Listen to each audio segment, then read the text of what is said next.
प्रकार के ज्ञान तथा धर्म की विधियां बताई है। परम ब्रह्मा का ज्ञान, परमात्मा का ज्ञान, अनेक प्रकार के आश्रमों तथा वर्णों का ज्ञान, संन्यास का ज्ञान, अनासक्ति का, ज्ञेंद्रियों तथा मन का संयम, ध्यान आदि का ज्ञान उन्होंने अनेक प्रकार से नाना प्रकार के धर्मों का वर्णन किया है। अब भगवत गीता का सार प्रस्तुत करते हुए भगवान कहते हैं कि हे अर्जुन, अभी तक बताई गई सारी विधियां का परित्याग करके अब केवल मेरी शरण में जाओ, मेरे शरण में आओ। इस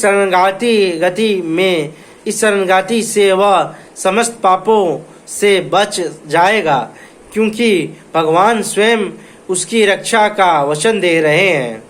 7वें अध्याय में यह कहा गया था कि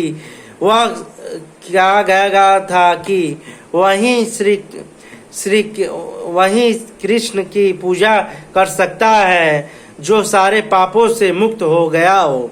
इस प्रकार कोई यह सोच सकता है कि समस्त पापों से मुक्त हुए बिना कोई शरणागति नहीं पा सकता। ऐसे संदेह के लिए यहाँ यह कहा गया है कि कोई समस्त पापों से मुक्त ना हो तो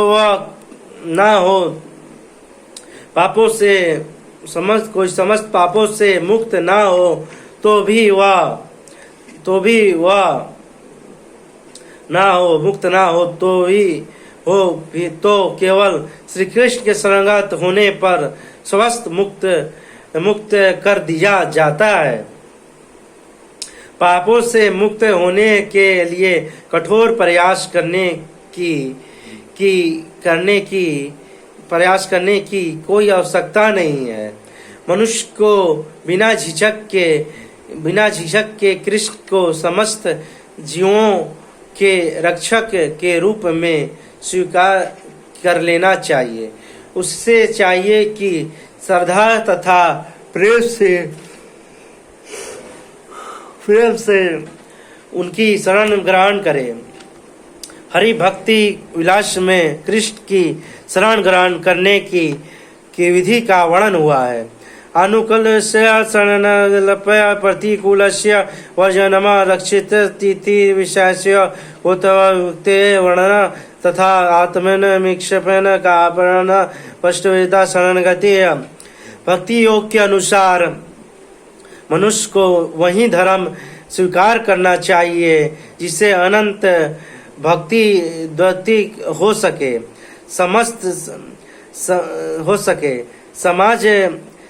समाज में अपनी स्थिति के अनुसार कोई एक विशेष कर्म कर सकता है, लेकिन यदि अपना कर्म करने से कोई कृष्ण भावना मित्र तक नहीं पहुंच पाता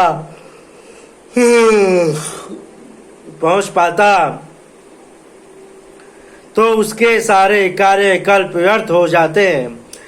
जिस कर्म से कृष्ण भावना मित्र की पूर्णता न प्राप्त हो सके उसे बचना चाहिए। मनुष्य को विश्वास होना चाहिए कि कृष्ण समस्त परिस्थितियों में उसकी सभी कठिनाइयों से रक्षा करेंगे। इसके विषय में सोचने की कोई आवश्यकता नहीं है कि जीवन निर्वाह कैसे होगा। कृष्ण उसको संभालेंगे। मनुष्य को चाहिए कि वह अपने आप को निरसहाय माने और अपने जीवन की प्रगति के लिए कृष्ण को ही अवलंब समझे अवलंब में समझे। पूर्ण कृष्ण भावना भावित होकर भगवत भक्ति में प्रवृत्त होते ही वह प्रकृति के समस्त कल्मेशों से मुक्त हो जाता है। धर्म की विविध विधियां है और ज्ञान ध्यान योग आदि जैसे शुद्ध करने वाले अनुष्ठान हैं, लेकिन जो कृष्ण के संगत हो जाता है उसे इतने सारे अनुष्ठानों के पालन की आवश्यकता नहीं रह जाती। कृष्ण की शरण में जाने मात्र से वह व्यर्थ समय गंवाने से बच जाएगा। इस प्रकार वह तुरंत सारी विनती कर सकता है और समस्त पापों से मुक्त हो सकता है। श्री कृष्ण के सुंदर छवि के प्रति श्री कृष्ण की सुंदर छवि के प्रति मनुष्य को आकृष्ट होना चाहिए। उनका नाम कृष्ण इसीलिए पड़ा क्योंकि वह सर्वोत्कृष्ट है। जो व्यक्ति कृष्ण की सुंदर स्वर शक्तिमान छवि से आकृष्ट होता है वह भाग्यशाली है। अध्यात्मवादी कई प्रकार के होते हैं। कुछ निर्गुण ब्रह्मा के प्रति आकृष्ट होते हैं, कुछ परमात्मा के प्रति लेकिन जो भगवान के साकार रूप के प्रति आकृष्ट होता है और लेकिन जो भगवान के साकार के रूप में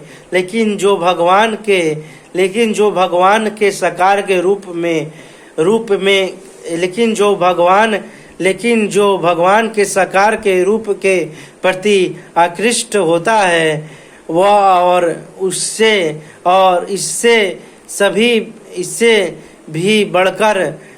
भी बढ़कर जो साक्षात भगवान श्री कृष्ण के प्रति आकृष्ट होता है वह सर्वोच्च योगी है। दूसरे शब्दों में अनुभव से कृष्ण की भक्ति गुरुआत्म ज्ञान है और संपूर्ण गीता का यही सार है। कर्म योगी, दार्शनिक योगी तथा भक्त सभी अध्यात्मवादी कहलाते हैं, लेकिन इनमें से शुद्ध भक्ति की सर्वश्रेष्ठ है। यहाँ पर मत डरो, मत झिझको, मत चिंता करो विशिष्ट शब्दों का प्रयोग अत्यंत सार्थक है। मनुष्य को यह चिंता होती है कि वह किस प्रकार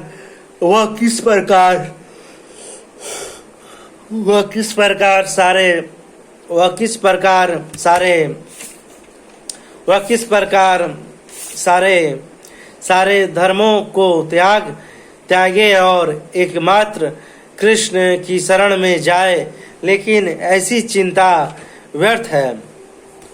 इदा ते नाथ प्रसकाय बना भक्त काय कदाचन न च सुरते वाचस्य न च युक्तम सुवते। यह गुहा ज्ञान उनको कभी भी ना बताया जाए जो ना तो संयमी है, ना एकनिष्ठ है, ना भक्ति में रत है, ना ही उसे जो मुझसे द्वेष करता हो। तात्पर्य, जिन लोगों ने तपस्या में धार्मिक अनुष्ठान नहीं किए, जिन्होंने कृष्ण भावना मित्र में भक्ति का कभी प्रयत्न नहीं किया, जिन्होंने किसी शुद्ध भक्त की सेवा नहीं की तथा जो लोग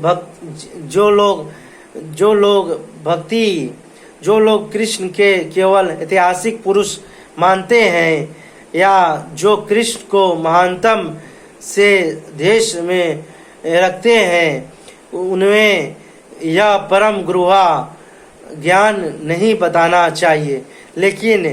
लेकिन कभी कभी यह देखा जाता है कि कृष्ण से देश रखने वाले असुरी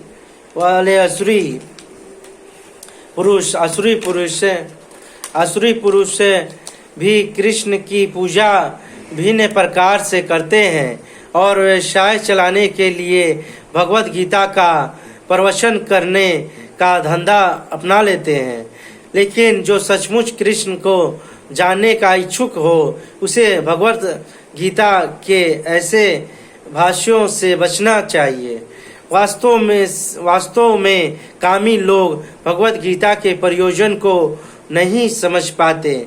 यदि कोई कामी ना भी हो और वैदिक शास्त्रों द्वारा अधिष्ठित नियमों का दृढ़तापूर्वक पालन करता हो, लेकिन यदि वह भक्त नहीं है, तो वह कृष्ण को नहीं समझ सकता। यदि वह अपने को कृष्ण भक्त बताता है, लेकिन कृष्ण भावना भावित कार्यकल्पों में रत नहीं रहता,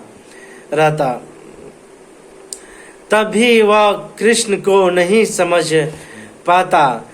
ऐसे बहुत से लोग हैं जो भगवान से इसीलिए देश रखते हैं क्योंकि उन्होंने भगवत गीता में कहा है कि वे परम हैं और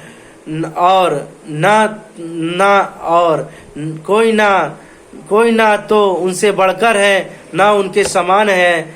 ऐसा बहुत से व्यक्ति हैं जो कृष्ण को से देश रखते हैं। ऐसे लोगों को भगवत गीता नहीं सुनना चाहिए क्योंकि वे उसे समझ नहीं पाते। श्रद्धा विहीन लोग भगवत गीता तथा कृष्ण को नहीं समझ पाएंगे। शुद्ध भक्त से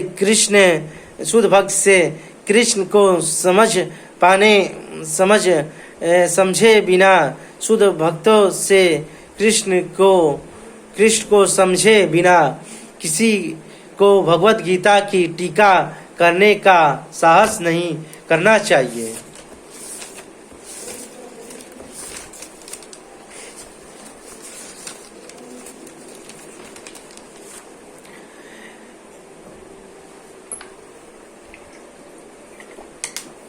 या इदा परमा गुरुआ मदेक्षम में वाच्य भक्ति मयि परा कृतवा मामेश्वत संशया।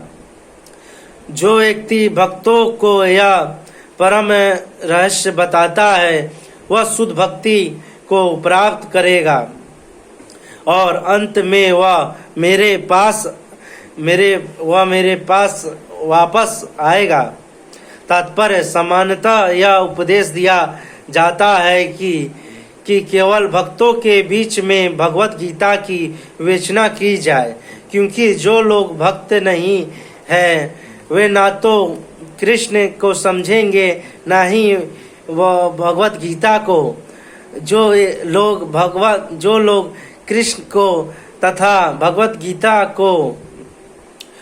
गीता को यथारूप में स्वीकार नहीं करते, उन्हें मनमाने ढंग से भगवत गीता की व्याख्या करने का प्रयत्न करने का अपराध मोल नहीं लेना चाहिए। भगवत गीता की विवेचना उन्हीं से की जाए जो कृष्ण भगवान के रूप में स्वीकार करने के लिए तैयार हो। यह एकमात्र भक्तों का विषय है, दार्शनिक चिंतकों का नहीं। लेकिन जो कोई भी भगवत गीता को यथारूप में प्रस्तुत करने का सच्चे मन से प्रयास करता है, वह भक्ति के कार्यकल्पों में प्रगति करता है और शुद्ध भक्तिमय जीवन को प्राप्त होता है। ऐसी शुद्ध भक्ति के फल स्वरूप उसका भगवत धाम जाना ध्रुव है। ना चाहता समनुष्य कश्यमन्ते प्रिय कर्तिमा भवति च ना च में दशमन धन प्रिय भूयि। इस संसार में उसकी अपेक्षा कोई अन्य सेवक ना तो मुझे अधिक प्रिय है और ना कभी होगा। अदस्यते च इमा धर्म स्वधमय ते ज्ञान यज्ञ नाम सष्टा संयमति में मति। मैं घोषित करता हूँ कि जो हमारे इस पवित्र संस्वाद का अध्ययन करता है वह अपनी बुद्धि से मेरी पूजा करता है। श्रद्धावान सुरत से शरणो न दयादपि यो नरा सर्वक्त मुक्त सर्वमुक्त प्रयुक्त न पुण्य कर्मणम। और जो श्रद्धा समेत तथा देश रहित होकर इसे सुनता है वह सारे पापों से मुक्त हो जाता है और उन शुभ लोकों को प्राप्त होता है जहाँ पुण्यता निवास करती है। तात्पर्य इस अध्याय के श्लोक में भगवान ने स्पष्ट मना किया है कि जो लोग उनसे द्वेष रखते हैं उन्हें गीता ना सुनाई जाए। भगवत गीता केवल उन भक्तों के लिए है, लेकिन ऐसा होता है कि कभी कभी भक्त आम कक्षा में प्रवचन करता है और उस कक्षा में सारे छात्रों के भक्त होने की अपेक्षा नहीं की जाती, तो फिर उसे ऐसे लोग खुली कक्षा क्यों चलाते हैं। यहाँ बताया गया है कि प्रत्येक व्यक्ति भक्त नहीं होता, फिर भी बहुत से लोग ऐसे हैं जो कृष्ण से द्वेष नहीं रखते। उन्हें कृष्ण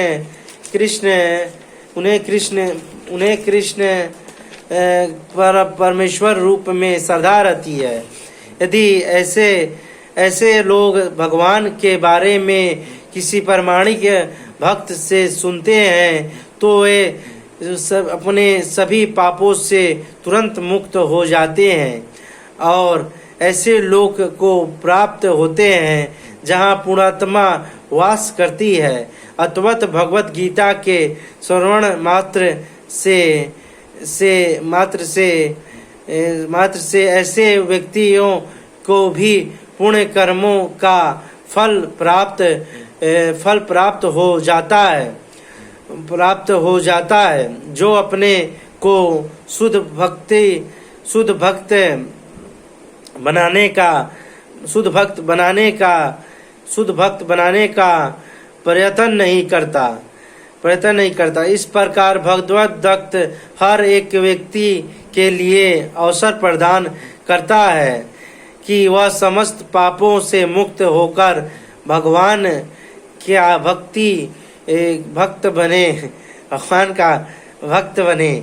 सामान्यतः जो लोग पापों से मुक्त हैं, जो पुण्यात्मा हैं, वे अत्यंत सरलता से कृष्ण भावनामृत को ग्रहण कर लेते हैं। यहाँ पर पुण्य कर्मणम शब्द अत्यंत सार्थक है।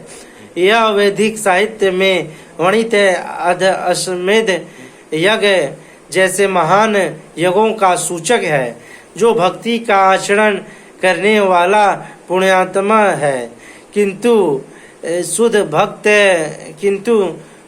शुद्ध नहीं होते, वे ध्रुवालोक को प्राप्त होते हैं, जहाँ ध्रुव महाराज की अध्यक्षता है, वे भगवान के महान भक्त हैं और उनका अपना विशेष लोक है, जो ध्रुव तारा और ध्रुवा लोक कहलाता है।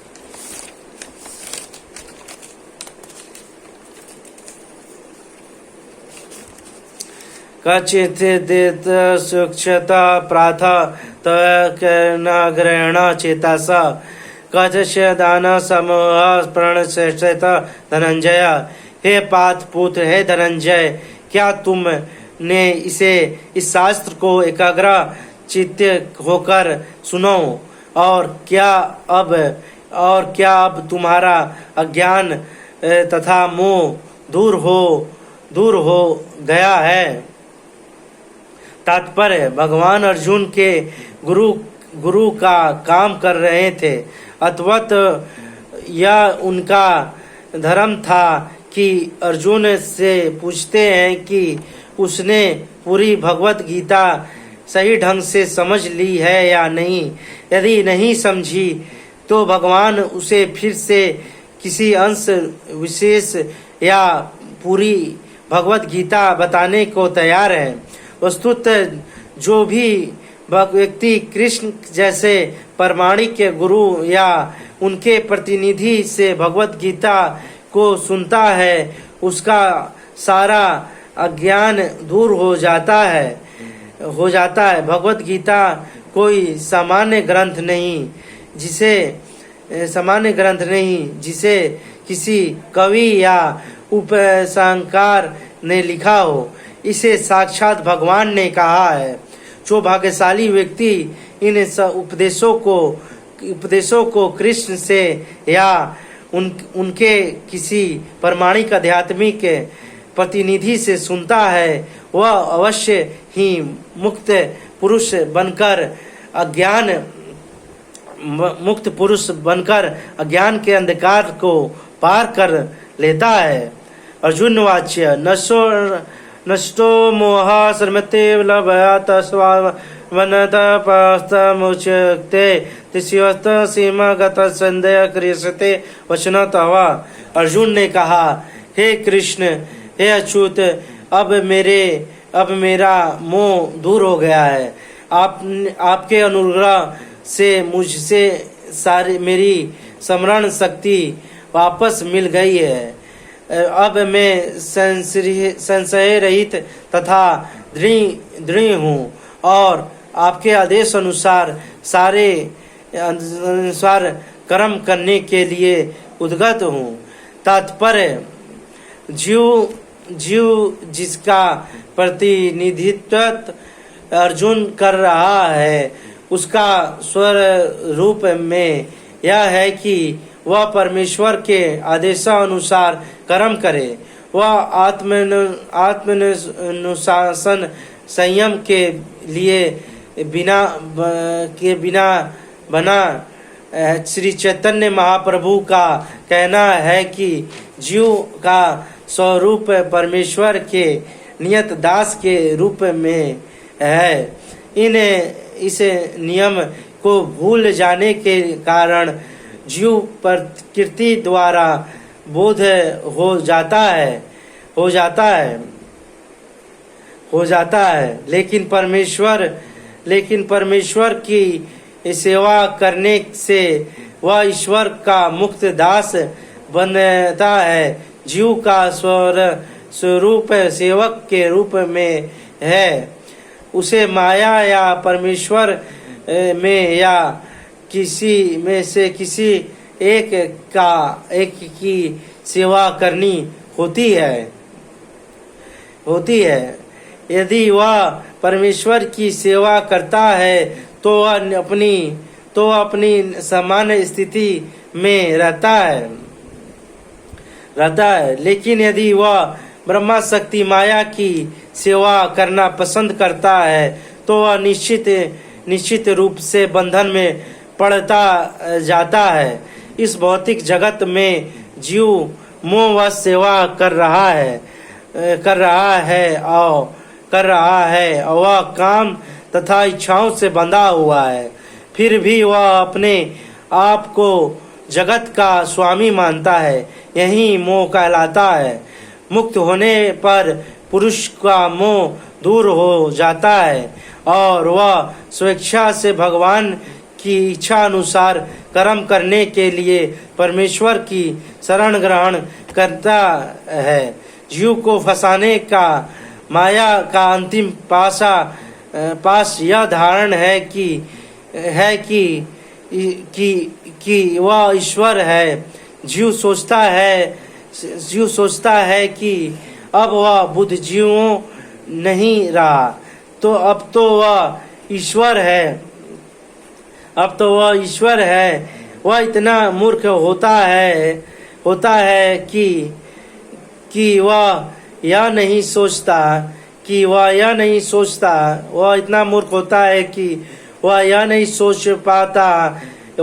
सोच पाता कि यदि वह ईश्वर होता तो इतना संशयग्रस्त क्यों रहता। वह इस पर विचार नहीं करता। इसीलिए यही माया का अंतिम पासा होता है। अस्तित्व माया से मुक्त होना भगवान श्री कृष्ण को समझना है और उनके आदेश अनुसार कर्म करने के लिए संयमत होना है। इस श्लोक में मोह शब्द अत्यंत महत्वपूर्ण है। मोह ज्ञान का विरोधी होता है। वास्तविक ज्ञान तो यह समझना है कि प्रत्येक जीव भगवान का शाश्वत सेवक है, लेकिन जीव अपने को इस स्थिति में न समझकर सोचता है कि वह सेवक नहीं अपितु इस जगत का स्वामी है, क्योंकि वह प्रकृति पर प्रभुत्व जताने चाहता है।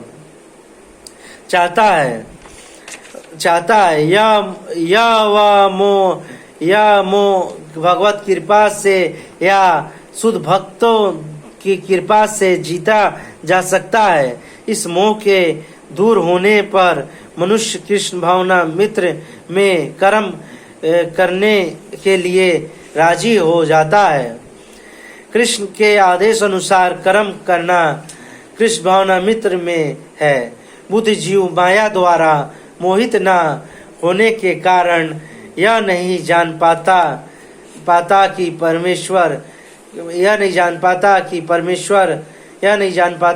परमेश्वर स्वामी है, जो ज्ञानमय है और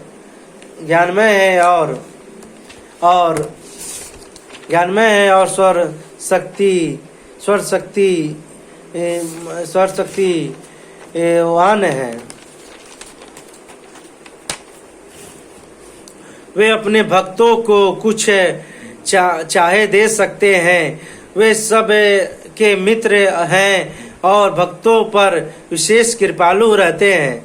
वे प्रकृति तथा समस्त जीवों के अधीक्षक हैं। वे अक्षय काल के नियंत्रण तक हैं और समस्त ऐश्वर्य एवं शक्तियों से पूर्ण हैं। भगवान भक्तों को आत्मसमर्पण भी कर सकते हैं। जो उन्हें नहीं जानता वह मोह के वश में है। वह भक्त नहीं बल्कि माया का सेवक बन जाता है। लेकिन अर्जुन भगवान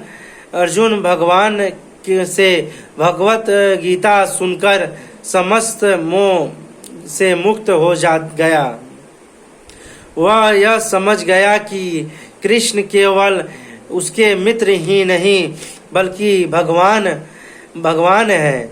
वह कृष्ण को वास्तव में समझ गया। अतवत भगवत गीता का पाठ करने का अर्थ है कि कृष्ण को वास्तविकता के साथ जानना। जब व्यक्ति को पूर्ण ज्ञान होता है तो वह स्वभावतः कृष्ण को समर्पण करता है। जब अर्जुन समझ गया कि यह तो जनसंख्या की अनावश्यक वृद्धि को